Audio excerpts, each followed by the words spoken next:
Welcome to the Deep Dive.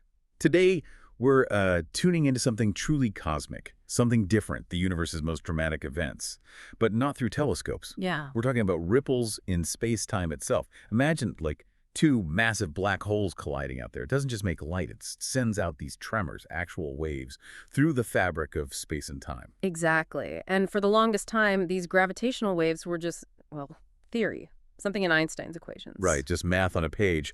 But now we're actually building ways to sense them directly. And our deep dive today is all about this incredible new mission called LESA. We want to unpack what LESA is, why it's such a huge leap, and, how it's going to basically open up a whole new way of seeing or maybe hearing the universe. It really is like getting a new sense. So to back up just a bit, gravitational waves are exactly that, ripples in space-time. They're caused by the most powerful, the most violent events imaginable. Think supermassive black holes merging or maybe neutron stars spiraling together. The energy involved is immense, enough to literally warp space and time. But the catch has always been they're incredibly faint by the time they reach us. They just pass right through everything, detecting them. That takes unbelievable precision. Okay, so let's get into that. If they're so hard to detect, and we have actually detected some from Earth now, right, with LIGO and Virgo. We have, yes. Groundbreaking stuff. So why the massive effort and expense to send LISA into space? What does space give us that Earth can't? What's the difference in what it lets us, well, hear? That's the crucial point. It comes down to frequency. Think of it like sound age. You've got high pitches and low pitches. Our ground-based detectors, amazing as they are basically tuned to the higher frequency waves. The sort of gravitational screeches from smaller, faster events like black holes, the massive stars merging. Okay, the high notes. Exactly. LISA being way out in space in that super quiet, stable environment, it's designed to pick up the low frequencies, the deep bass notes of the universe, if you like. So it's expanding the range we can listen to, like adding a subwoofer to our cosmic sound system. That's a great analogy. And those low frequencies, those deep rumbles, they come from the truly enormous events. We're talking supermassive black holes, millions, even billions of times the mass of our sun, slowly spiraling together over maybe millions of years before the final collision. Events on a totally different scale then, and probably much further back in time. Precisely.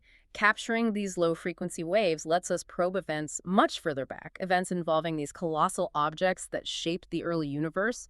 It's genuinely a new window, things we simply cannot detect from the ground. And if we connect this to the bigger scientific picture, well, LISA's potential is just revolutionary. It's not just about spotting more waves, it's about answering fundamental questions. Like what kind of questions? Well, for starters, it lets us trace how these supermassive black holes actually merge and grow. We see galaxies colliding all the time through telescopes. Yeah, we have amazing images of that. But we've never directly observed their central black holes doing the final dance and merger. LISA could actually hear that happening across cosmic time. It's a huge piece of the puzzle for understanding how galaxies like our own came to be. So it's like finally seeing the moment the cosmic families really merge at their core. That's incredible. But I heard it goes even deeper, testing gravity itself. It absolutely does. That's perhaps the most profound part. LISA will test Einstein's theory of general relativity in extreme environments, places with incredibly strong gravity, like right near merging supermassive black holes. I mean, these are conditions we could never replicate on Earth. It's the ultimate stress test. What if general relativity breaks down there? Oh, wow. If it doesn't quite match up, that blows the doors open for new physics. It could point towards theories beyond Einstein. So we're not just observing, we're actively probing the fundamental rules of the universe. Exactly. And there's more. LISA will help us measure the expansion rate of the universe with incredible precision, which could tell us more about dark energy, that mysterious force pushing everything apart faster and faster. Plus, closer to home, in our own Milky Way, it'll detect potentially tens of thousands of compact binary systems, things like white dwarfs or neutron stars orbiting each other closely. It'll help us map out the gravitational landscape of our galaxy and understand stellar mass black holes better, too. Okay, so it's peeling back layers on the dark universe using gravity waves and testing the physics we thought we knew. That's huge. And to do all that, the engineering must be just, well, out of this world, literally. Yeah. Tell us about this cosmic triangle setup. Yes. The engineering is a marvel in itself. LISA isn't one spacecraft, it's a constellation of 3. They'll fly in this huge, perfect equilateral triangle formation, and they won't orbit Earth. They'll actually trail Earth in its orbit around the sun. Trailing Earth, why there? It's an incredibly stable place. gravitationally speaking, far from the noise and disturbances of Earth itself, and the scale. Hmm. Each side of this triangle will be 2.5 million kilometers long. 2.5 million kilometers. Let me just process that. Yeah. That's what, more than 6 times the distance to the moon? That's right. Maintaining that precise formation over that distance, it's never been done before. It's an immense feat of navigation and control. Unprecedented. And the launch is planned for 2035 on an Ariane 6. It really does sound like science fiction becoming reality. It does, and it gets even more challenging. The spacecraft aren't just sitting there. They have to constantly exchange laser beams with each other across those 2.5 million kilometer arms. Okay, so the lasers are key. How does that work? What's inside these spacecraft? Right inside each spacecraft, at the heart of the system, are these special cubes. They're made of a gold-platinum alloy. Think of them as test masses. They're about the size of a Rubik's Cube, maybe a bit smaller. And the crucial thing is, they float completely freely inside shielded housings. Free floating, so they're protected from everything except gravity. Exactly. They are designed to be influenced only by gravity, by the curvature of space-time. They are our perfect, undisturbed reference points. So when a gravitational wave comes washing through, it doesn't push the cubes, does it? It sort of stretches and squeezes the space between them. Precisely. The wave causes the distance between the cubes in the different spacecraft to change by an absolutely minuscule amount. It's space-time itself stretching and compressing.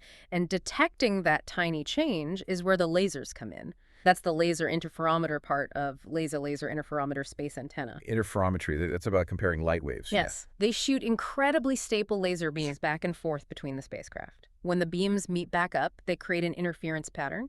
If the distance between the spacecraft changes even infinitesimally because a gravitational wave passed through, that interference pattern shifts. And how small a change are we talking about detecting here? This is the truly mind-blowing part. ESA needs to measure changes in that 2.5 million kilometer distance down to a few picometers. Picometers, how small is that? Picometer is a trillionth of a meter. We're talking about detecting shifts smaller than the diameter of a single helium atom over a distance 6 times further than the moon. I can't even picture that. Measuring something smaller than an atom over millions of kilometers, the sheer audacity of trying to do that is incredible. It really is. It's pushing measurement technology and metrology to its absolute limit. It requires unbelievable stability and precision in every single component. And pulling this off isn't just about the tech, it's also this huge triumph of international cooperation. It really puts Europe through ESA at the forefront, but it's a global effort. Yeah, that scale of collaboration must be essential for something this ambitious. Who's involved? It's primarily led by ESA, the European Space Agency, but it involves crucial contributions from NASA and also a large international consortium of scientists providing expertise. Then you have the industry side. Companies like OHB and Thales Alenia Space are building the actual spacecraft, and then individual ESA member states are contributing key hardware. For example, Italy and Switzerland are providing those incredibly important free-floating test masses. The gold cubes. Yes. And then Germany, the UK, France, the Netherlands, Belgium, Denmark, the Czech Republic, they're collaborating on the super-sensitive optical systems needed to measure those picometer changes. Yeah. Spain's providing a whole suite of diagnostic sensors to monitor everything on the spacecraft. It's a really complex web of collaboration. It's amazing to think about all these different teams, countries, scientists, engineers, all focused on this one incredibly ambitious goal. It really speaks to what we can do when we pool our resources for, pure discovery. It really does. The shared scientific goal overcomes a lot of hurdles. So to wrap this up, the big takeaway for you listening should be this. LISA is more than just another space telescope. It's like we're developing a new sense. We're going from just looking at the universe to actually listening to its deepest vibrations, its gravitational waves. It's about pioneering our ability to, surf these waves, as we said, opening a completely new window, especially onto the dark parts of the universe. Absolutely. It promises to revolutionize our understanding of black holes, galaxy formation, even the fundamental laws of physics. And maybe the final thought to leave you with is this. If we're just now learning to properly listen to the universe in this new way, hearing these cosmic collisions and murmurs, what else is out there making waves that we haven't even imagined yet? What hidden messages, what entirely new phenomena might we uncover once LISA starts tuning in to these subtle whispers from across the cosmos? It really does feel like we're on the verge of a whole new era of discovery.